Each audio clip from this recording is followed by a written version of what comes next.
A lot of people struggle to feel their shoulders when they work out. And as we know, if you don't feel a muscle working, often it's not working. So today, I'm gonna give you a couple of tips I've developed over a decade of training, coaching, all sorts, that help me and my clients feel their shoulders work and therefore grow nice and big. Let's get straight into it.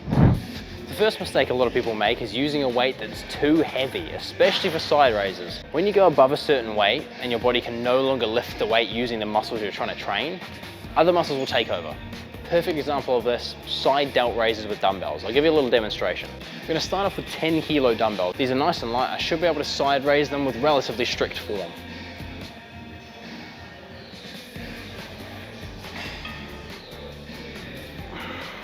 Notice how for those reps, my form is pretty much perfect. I'm leading with my elbows, my shoulders are contracting nice and smoothly, you can't see my traps working, everything's going well. We've now increased the weight to 22.5 kilos. Disgustingly heavy for side raises.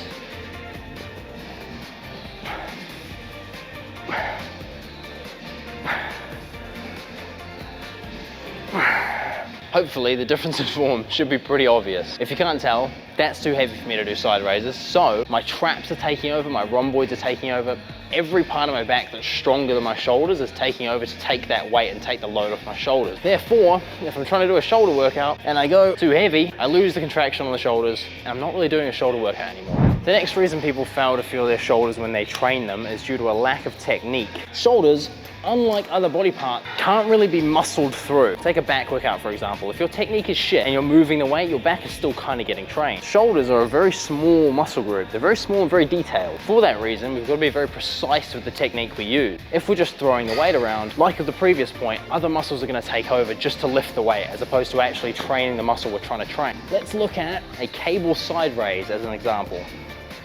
I'm going to start with good form.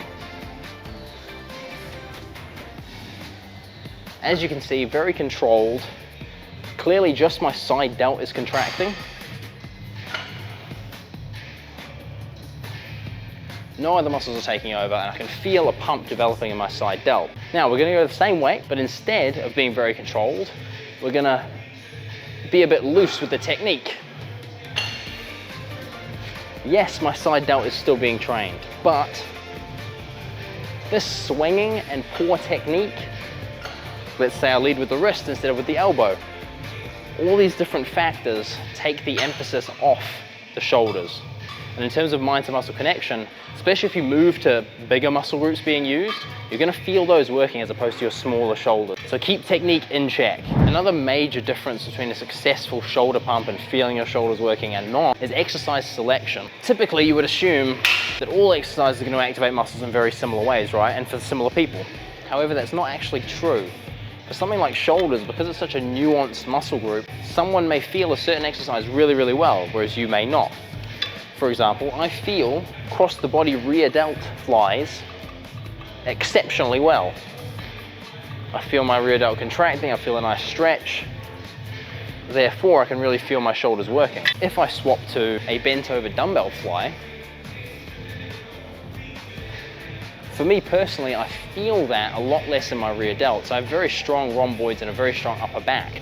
So in that movement, it's less isolating for me, so I can feel my rear delts working less. So it's a lot to do with exercise selection and personal preference of which exercises you feel the most. That being said, the fourth and final reason, I want you to pay close attention to this. Yes, exercise selection is very important. Yes, technique is important.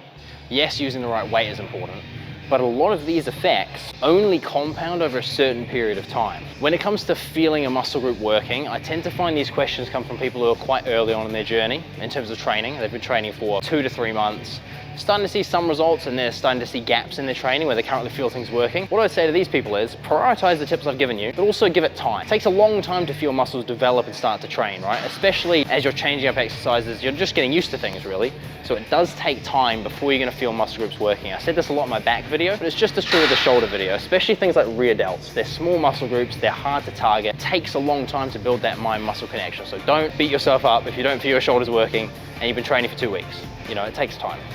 That being said, if you got some value from this video, if you're going to implement these tips, and if you do feel your shoulders start to work, you can thank me later. Feel free to subscribe or release tips videos like this, workout videos, pretty much every day.